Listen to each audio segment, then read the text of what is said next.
7 अध्याय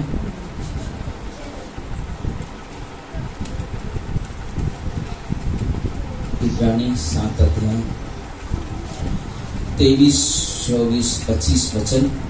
यहाँ के हम सब खड़े हो सकते कुछ मिनट के लिए वचन पढ़ेंगे। सभा के वाणी की संदेश के बाद चढ़ाई की प्रार्थना है और हम सब उसमें भी भागी होंगे। मिला सभी को? इब्रानी 7, 23, 24, 25। आप अपने बाइबल में देख सकते हैं, पढ़ सकते हैं और मैं आपके लिए पढ़ता हूँ। आप भी जिसके पास बाइबल है आप ध्यान दें, जिसके पास बाइबल नहीं है सुन सकते हैं। वे तो बहुत बड़ी संख्या में याजक बनते आए। इसका कारण यह था कि मृत्यु उन्हें रहने नहीं देती थी, पर यह युगानुयुग रहता है, इस कारण उसका याजक पद अटल है। इसीलिए जो उसके द्वारा परमेश्वर के पास आते हैं वह उनका पूरा पूरा उद्धार कर सकता है, क्योंकि वह उनके लिए विनती करने को सर्वदा जीवित है। आइए हम प्रार्थना करें। परमेश्वर, हम धन्यवाद देते हैं, सारा आदर, सारा महिमा, सारा गौरव देते हैं। प्रभु जी मदद करें, सहायता करें और हम सभी से प्रभु बातें करें प्रभु यीशु के नाम से, आमीन। ले जाएंगे। आज का जो संदेश है ना, आज का जो शीर्षक है, अब तक यीशु मसीह प्रार्थना में विजेता है। अब तक यीशु मसीह क्या है? प्रार्थना में विजेता, यानी कि जीत हासिल करता है। बोलते उसकी कोई भी प्रार्थना असफल नहीं होती है, क्योंकि आज जो जहाँ पे विराजमान है, कहाँ पे विराजमान है? स्वर्ग में। किसके दाहिनी ओर? पिता परमेश्वर के दाहिनी ओर विराजमान है और हमारे लिए क्या करता है? विनती करता है, प्रार्थना करता है। और आज भी वही काम करता है, क्योंकि रोमियो का 8:34 कहता है, मसीह परमेश्वर के दाहिने हाथ की ओर बैठकर हमारे लिए मध्यस्थ विनती यानी कि निवेदन कर रहा है ना, हमारे लिए ना, किसी जानवर के लिए नहीं, वो हम मनुष्य के लिए पिता के दाहिने ओर बैठकर क्या करता है? निवेदन कर रहा है, प्रार्थना कर रहा है, प्रार्थना कर रहा है। प्रार्थना बहुत जरूरी है ना। यीशु मसीह आज, कल और हमेशा एक समान है। उन्होंने जब इस पृथ्वी पे थे, जब भी वो प्रार्थना का जीवन जी रहे थे। जब इस पृथ्वी पे थे, लोगों के प्रति उनके अंदर चिंताएं थी। जब इस पृथ्वी पे थे, लोगों के प्रति उनके अंदर प्रेम था। जब इस दुनिया में थे, उनके अंदर लोगों के प्रति दया थी। और आज हमारे लिए स्वर्ग में बैठकर पिता के दाहिने प्रार्थना कर रहे हैं। क्यों प्रार्थना कर रहे हैं? क्योंकि वो चाहते हैं कि हमारी जरूरत क्या हो सके? पूरी हो सके। क्यों प्रार्थना करें? ताकि हमारी बीमारी चंगाई में बदल जाए। क्यों प्रार्थना करें? ताकि हम दुष्ट आत्माओं से जो लोग ग्रसित हैं उनसे क्या पा जाए? छुटकारा पा जाए। क्यों विनती कर रहे हैं? क्योंकि हम जिस संसार में रहते हैं, उस संसार का जो अधिकारी है, इस संसार का जो मुखिया है, कौन है? शैतान, जिससे हम ना सुरक्षित रह सके। इसलिए वो हमारे लिए प्रार्थना करता है, इसलिए वो हमारे लिए निवेदन करता है, क्योंकि उसने पृथ्वी पर रहते हुए हमारे लिए हमसे प्रेम किया, हमारे लिए चिंतित हुआ, हमारे लिए प्रार्थना की ना। और खास पतरस के लिए लूका के 23 अध्याय में, 22 अध्याय में लूका के लिए पतरस के लिए खास प्रार्थना किया उसने। व्यक्तिगत प्रार्थना पतरस के लिए ना, व्यक्तिगत प्रार्थना कर रहा है। व्यक्तिगत प्रार्थना, आप जानते हो, जब आप प्रभु यीशु पे विश्वास करते हो, आप उसके लिए व्यक्तिगत व्यक्ति बन जाते हो। आप उसके लिए खास व्यक्ति बन जाते हो, जो आपके लिए सोचता है, जो आपके लिए ना चिंतित होता है, जो आपके लिए अपने आप को इस दुनिया में लेकर आया और आपके लिए इस दुनिया में दुख उठाया। वो हमारे लिए व्याकुल था, हमारे लिए व्याकुल था। हमें दिलचस्पी रखता हो, हमें दिलचस्पी रखता है। संसार में लोग संसार की तरफ दिलचस्पी लेते हैं, संसार की चीज, लेकिन हमारा परमेश्वर हम मनुष्य की ओर दिलचस्पी लेता है ताकि हमें एक नया रास्ता, एक सही रास्ते पर लेकर चल सके, सही रास्ते पर लेकर चले। इसलिए वो हमारे लिए ना क्या हुआ, व्याकुल होता है, दिलचस्पी लेता है, हम पर अपनी कृपा देता है, हम पर अपनी कृपा देता है। क्योंकि इब्रानी के 4:15 कहता है, तो ऐसा महाजक हमारे लिए जो हमारी कमजोरी में हमारे साथ दुखी होता है ना। हम जब कमजोर होते हैं, किसी जगह पे हम कमजोर है, बोले कि वो हमारे लिए ना दुखी होता है कि इसे मुझे सामर्थ्य देना है, मुझे इसको खड़ा करना। क्योंकि हम अपने पापों के लिए, हम पापों में आसपास पढ़ा रहे थे, मैं लास्ट में देख रहा था, उन्होंने कहा कि ना अगर सोचो हम इंसान जो पाप का फल खाया, जो पाप के फल के खाने से हम पापी ठहर गए, अगर हम जीवन का वृक्ष खा लेते थे, कोई नहीं मरता था, सब एक जगह इसी पड़े हुए थे। प्लीज अगर ज्यादा डिस्टर्ब हो रहा तो आप चाबी ले सकते हैं, मेरे घर पे जा सकते हैं। तो ना वो हमारे लिए ना इतना सब कुछ देखा, देख रहे हो क्या कर रहे लोग ना, लेकिन यीशु मसीह हमसे प्रेम करता है। परमेश्वर आपसे प्रेम करते हैं और परमेश्वर नहीं चाहते आप गलत रास्ते पे जाए। परमेश्वर नहीं चाहते थे कि आप पाप में ही जीवित रहो, इसलिए उन्होंने क्या किया ना, हमारे लिए एक रास्ता निकाला कि हमको उस आदि अदम की वाटिका से बाहर कर दे, कहीं हम जीवन का वृक्ष ना खा ले। और आज के लिए हमारे लिए हमारा ऐसा महाजक मिला, क्योंकि पहले जो महाजक थे क्या करते मालूम है, उनकी मौत हो जाती थी। 1 साल, 10 साल, 20 साल, 50 साल, 60 साल जीते थे, सेवा करते करते मर जाते थे। कई ऐसे महाजक आए और मर गए। यीशु मसीह ऐसा महाजक बना जो आज सर्वदा के लिए जीवित है। हालेलुया। और आज पिता के दाहिनी ओर बैठा हुआ है, पिता के दाहिनी ओर बैठा हुआ है। आप जब अपने हाथ उठाते हो प्रार्थना के लिए, जब अपने घुटने टेकते हो प्रार्थना के लिए, परमेश्वर स्वर्ग से देखता है। क्योंकि हम यीशु मसीह से प्रार्थना करता है, यीशु मसीह पिता से प्रार्थना करता है। हमारे लिए मध्यस्थी है यीशु मसीह, हमारे लिए बीच में ही है यीशु मसीह, ताकि हम उसके साथ अपनी प्रार्थना को जोड़ सके।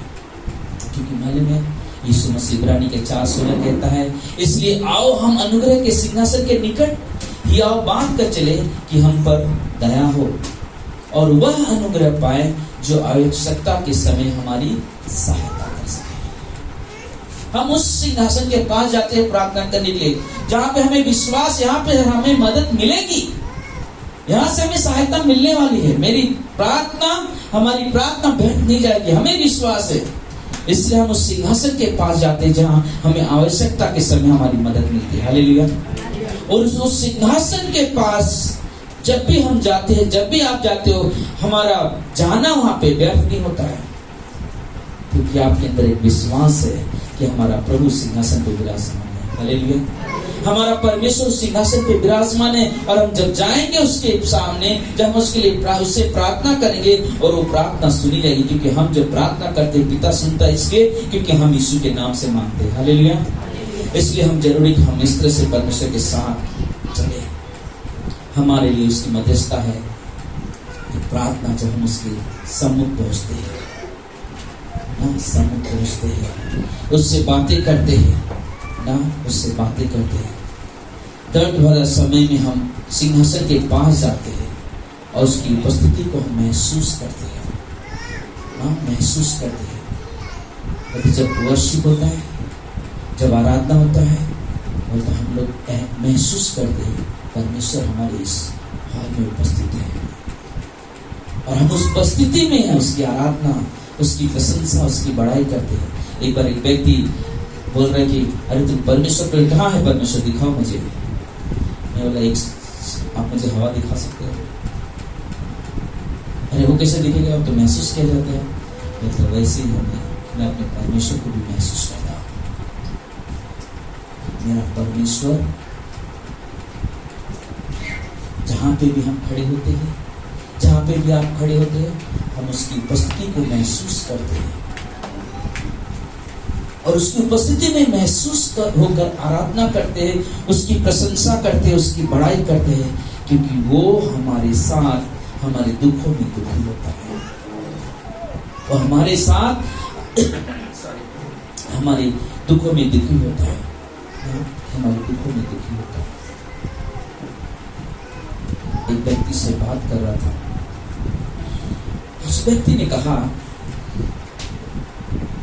जब आप दुखी होते हो और जब आप पीड़ित होते हो, क्या यीशु आपको संभालता है? जब आप दुखित होते हो, जब आप पीड़ित होते हो, क्या यीशु आपको संभालता है?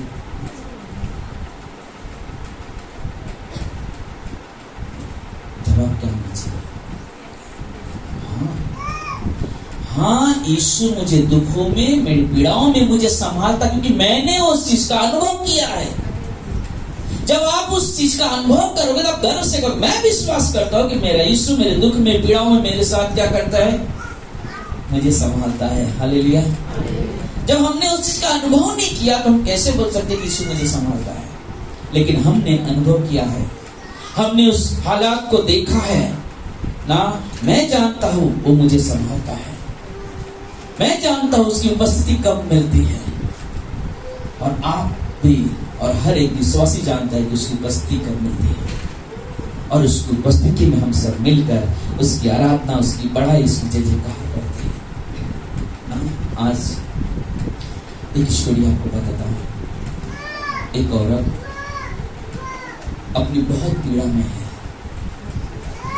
बहुत दुख में है, उसका दर्द उसके सहने से बाहर हो गया और हॉस्पिटल में है। हॉस्पिटल में डॉक्टर को ट्रीटमेंट कर रहा है, इलाज कर रहा है, लेकिन उस बेटी को थोड़ा भी आराम नहीं मिल रहा है, लेकिन उसका दर्द बढ़ती जा रहा है। वो आराम से सो नहीं पा रही है, वो आराम से उठ नहीं पा रही है, तो उसका दर्द दिन प्रतिदिन बढ़ता जा रहा है, दिन प्रतिदिन बढ़ता जा रहा है। डॉक्टर कहा, सॉरी, इस औरत के जीवन में मैं कुछ नहीं कर सकता, क्योंकि कोई इंजेक्शन काम नहीं कर रहा है। मैं नींद का इंजेक्शन दे रहा हूँ, भी काम नहीं कर रहा हूँ, और मुझे नहीं लगता ये औरत बचने वाली है। डॉक्टर ने कहा, मुझे नहीं लगता ये औरत बचना, आप इसे अपने घर लेकर जाओ, आप इसे अपने घर लेकर जाओ। मैंने डॉक्टर रिक्वेस्ट किया उस औरत से, जो बीमार थी, उसकी माँ से रिक्वेस्ट किया, निवेदन किया, प्लीज हम इसे लेकर जाओ, क्योंकि उस दर्द को वो डॉक्टर भी महसूस नहीं कर पा रहा था कि उस किस तरह से झेल रहे थे उस दर्द को। और डॉक्टर उससे रिक्वेस्ट किया, प्लीज आप लेकर जाओ इसे, क्योंकि जितना तड़प रही है, जितना चिल्ला रही है, मेरे सहन से बाहर हो रहा है। और वो किस तरह से बची हुई है परमेश्वर जानता है। क्या मालूम है, उसके परिवार के लोग बहुत दुखी हुए, उसे अपने घर पर लेकर आए,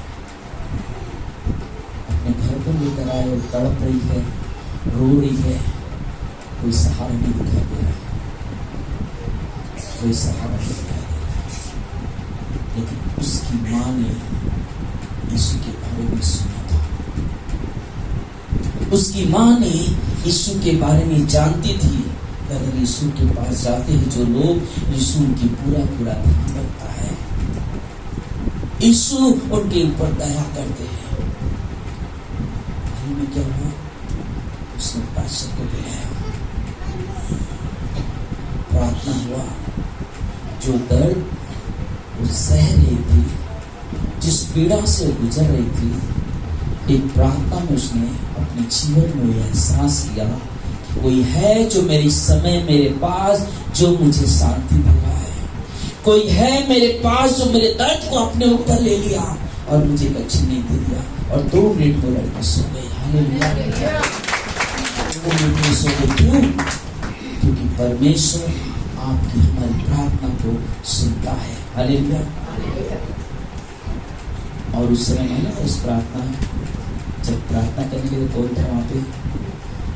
मैं था, जैसे और कुछ उस औरत सर से पाँव तक थोड़ी सी भरी हुई थी, इसलिए लोग करने लगे। इतनी भयानक उसके शरीर दिख रहे थे, आप देख नहीं सकते हो, जो भी खाना था ऐसा लगता तो उल्टी हो जाएगा, लेकिन प्रभु का धन्यवाद। एक हफ्ते बाद जब मिलने गया, मालूम उसकी सारी दुख, सारी खुड़ियां से गिर चुकी थी, क्योंकि परमेश्वर जिसपे हम भरोसा करते हैं, हम हमेशा महसूस करते हैं कि हम जब प्रार्थना करते हैं उसकी उपस्थिति है यहाँ पे। हालेलुया, उसकी उपस्थिति है और वो सुनता है, वो सुनता है। आज भी वो सुनने को तैयार है, आज भी वो सुनने को तैयार है। एक चाह होनी चाहिए, मालूम है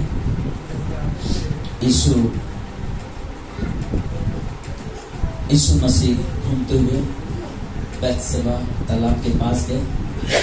बैतसैदा तालाब के पास गए, क्या वहां पे कौन बैठा हुआ था? एक ऐसा रोगी जो 38 वर्ष से बीमार है। उसके अंदर चाहत तो थी ठीक होने की, लेकिन कोई उसको सहायक नहीं मिल रहा था, कि उसकी बीमारी ऐसी थी कि वो उठ के चल नहीं सकता है। उसकी बीमारी ऐसी थी कि वो किसी को पुकार नहीं सकता, हेलो हेलो भाई मेरी मदद कर, क्योंकि सब अपनी अपनी बीमारी से तंग थे और अपने खुद के बारे में सोचते। उसको कोई नहीं देखता था, कोई नहीं देखता था उसे कि वो किस परिस्थिति में पड़ा हुआ है। लेकिन जब यीशु मसीह वहां से गुजरे, अरे हम सब हम बैठे हुए, ध्यान से सुनना, जब यीशु मसीह वहां से गुजरे, उसकी तरफ उन्होंने देखा, क्या कहा मालूम है? कहते चंगा होना चाहते हैं। उस व्यक्ति ने कहा, मैं कैसे हो सकता हूं, कि उस तालाब में जाने के लिए मेरे पास ताकत नहीं है, मेरे पास हिम्मत नहीं है। जब मैं कोशिश भी करता हूं, मेरे जाने से पहले कोई और उस तालाब में कूद जाता है, मैं कैसे छुटकारा पा सकता हूं? यीशु ने कहा, तो चंगा होना चाहता है, उठ अपनी चटाई उठा, चलने। मालूम है आज जहां पे आप बैठे हो, आप कई परिस्थितियों से गुजर रहे हो, उसके लिए जरूरत क्या मालूम है? अपने आप यीशु के करीब लेकर जाना, अपने आप को यीशु के सिंहासन जहां पर विराजमान है उसके पास लेकर जाना, कि मुझे जरूरत है। क्योंकि अगर हमें भूख लगी है और खाना वहां पे पड़ा हुआ है, तो मैं ऑटोमेटिक तो नहीं आएगा भाई आजा मेरे मुंह में, है ना? मुझे वहां पे जाना पड़ेगा। आज आपके जीवन में जो परिस्थितियां हैं या जो जरूरतें हैं, उसके लिए मुझे और हमें क्या करना पड़ेगा? यीशु के करीब आना पड़ेगा, हमें यीशु के करीब आना पड़ेगा, हमें यीशु से मांगना पड़ेगा। क्योंकि जब आप आते हो, प्रार्थना करते हो, तो आपके लिए परमेश्वर आपको आशीष, दूसरा आपके प्रार्थना उत्तर पे अपनी मुहर लगा चुका है। हालेलुया, वो मुहर लगा दिया कि तुम्हारी प्रार्थना मेरे पास आई है, मुहर लगा दिया, पूरा होने वाला है। लेकिन क्या मेरे अंदर है कि मैं जाऊं यीशु के पास? 12 वर्ष की लहू बहने वाली स्त्री क्या किया उसने? वो ऐसा तो नहीं सोची कि सब थक चुकी है, अब घर में बैठे रहो, कभी यीशु आएगा मेरे पास, छुएगा तो मैं चंगा हो जाऊंगी, चंगी हो जाऊंगी, अच्छी हो जाऊंगी। नहीं, उसके अंदर उम्मीद जागी, अगर मैं उसके पास जाऊंगी, अगर मैं उसको छूऊंगी, तो मैं क्या बन जाऊंगी? क्या हो जाऊंगी? चंगी हो जाऊंगी। आज हम सबको जरूरत है कि हम वो हृदय चाहिए परमेश्वर के पास, कि हम आगे बढ़े।